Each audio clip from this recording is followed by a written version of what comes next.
Hey guys, what's going on? This is Travis P11. I am back. Well guys, we got the Sig Sauer M400 with the carbon fiber package. It is going to be going back to its rightful owner on Monday. This firearm is on loan to me from Stan, the owner of SS Pawn in Lexington, Nebraska. And Stan has loaned me this firearm out of his collection to take to the range and shoot, clean, enjoy, bring it to you guys, the viewers. And I've had a great time with this rifle. It is awesome. Probably one of the most expensive ARs I think I've ever held or fired, and so on. So what we're gonna do is just go through just a few of the details on this rifle. You know, should you consider buying a rifle at this price point, maybe what are some of the advantages or disadvantages to a rifle like this? So let's go ahead and get started. Just some basic stats on the rifle, okay? What do you need to know?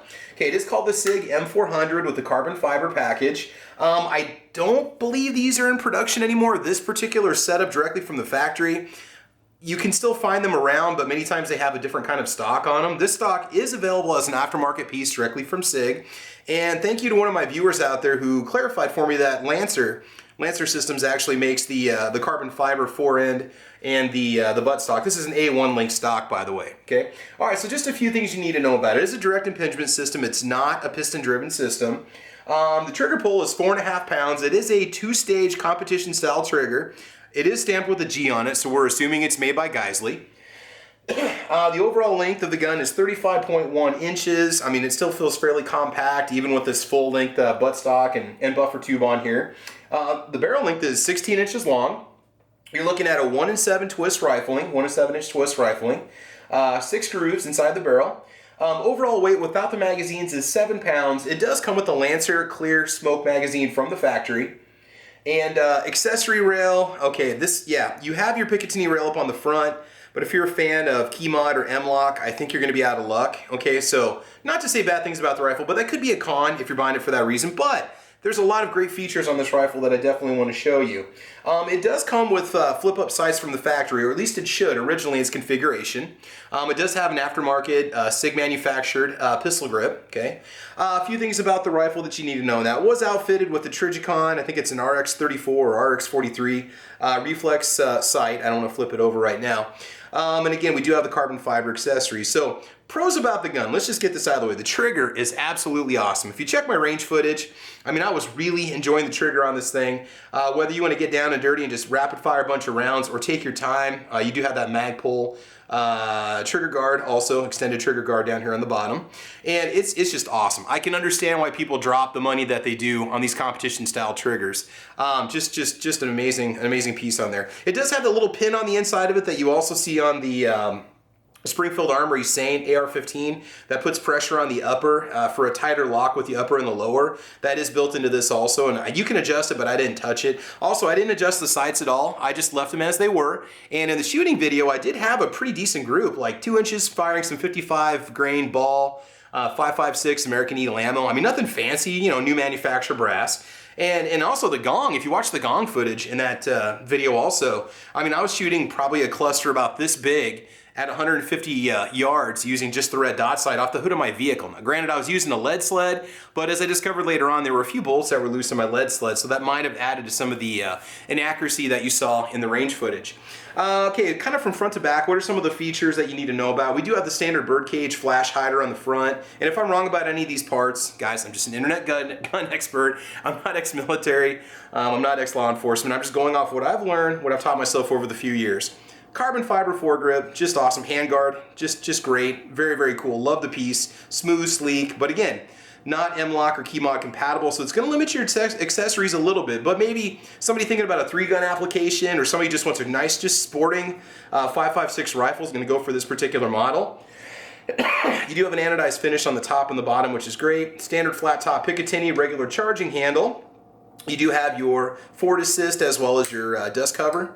Okay, which comes in really handy. Again, just precision fit and finish overall. I was very impressed with how this gun just looked inside when I took it apart and cleaned it. By the way, it is fresh from the range. I have not had a chance to take this out and fire it yet. A few other little things about this rifle that make it kind of cool. Okay, you don't have the ambidextrous safety on this particular model, but that's okay. For some people, they don't need that. You do have just a slightly different design of paddle, okay? So we did release the slide on that. And you do have this little notch down here that you can use, okay?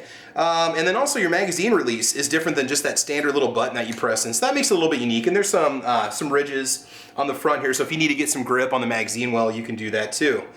MSRP on this from SIG was $2,132. I've seen them kind of floating around on Gunbroker for around $1,400 to $1,500 used.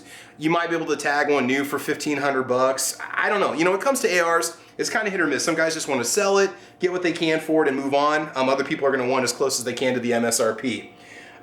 Should you buy one? Oh yeah, I mean absolutely. If you're only gonna buy one AR-15 and you want to spend the money, these are awesome, man. This is like the Porsche of AR-15s. I'm sorry, this thing is just cool. The Lamborghini, the Ferrari of AR-15s, you know, whatever. No. This is the BMW M3. The BMW M3. It's the working man's AR. It's something that is affordable at some point in your life, but it's still gonna bring a premium price. It was smooth, the recoil was minimal. It does have a heavier duty buffer in it than I've seen in other AR-15s. I just think it's awesome. It's a great kind of AR just to toss in your bag and go to the range and have a good time. It's not complicated. You do have your quick detach points, obviously built into the lower, machined into the lower, and also back here on your stock. And by the way, the parts are labeled SIG, but as we said, they're made by Lancer. I love it. It's just an awesome gun. I mean, I really can't tell you much about the technical specs of the materials of the bolt carrier group and so on. I mean, you're going to be getting, you know, obviously a military grade or police grade piece when you buy a rifle like this, in my opinion, okay? So there you go, guys. That's basically my nut and fancy style review in a nutshell, right? So anyway, yeah. All right, so there you go. That has it. That's my tabletop review on this particular rifle. It is going to go back on Monday. I'm going to take it apart and clean it.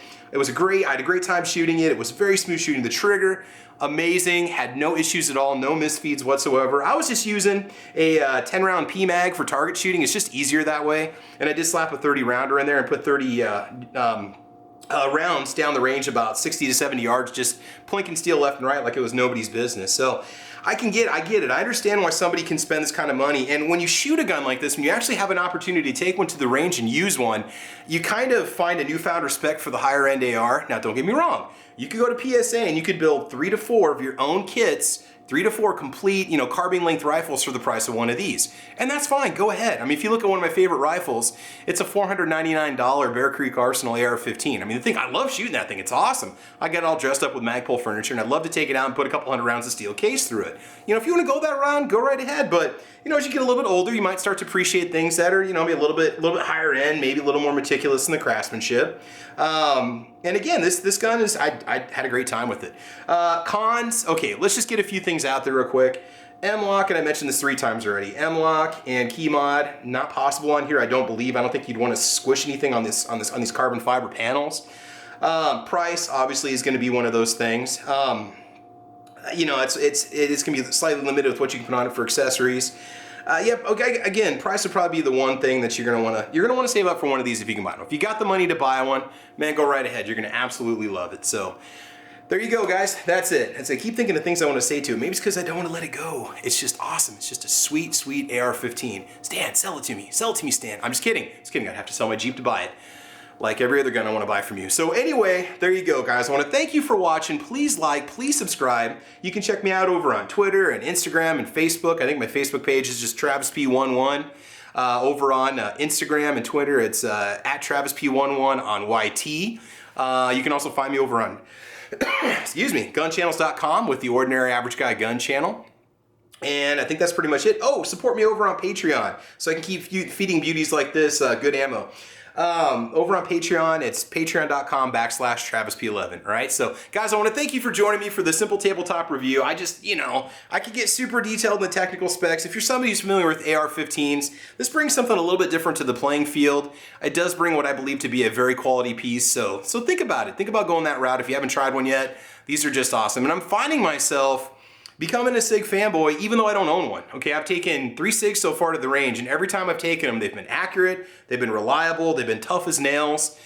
I love them. I think they're great. I think they're great quality firearms. All right, so there you go. All right, so thanks for joining me today, guys. Please like or subscribe, and we'll be bringing you another SIG review, another SIG AR, but not an M400 in the near future. Maybe we can get out to the range early next week and get another range video out there and see if we notice any difference in the accuracy or handling of that rifle versus this rifle. Okay, so in the meantime, guys, I want you to have fun. I want you to be safe. It's Friday. I want you guys to have a great weekend. And as you know, we will talk to you soon. All right, I'm out.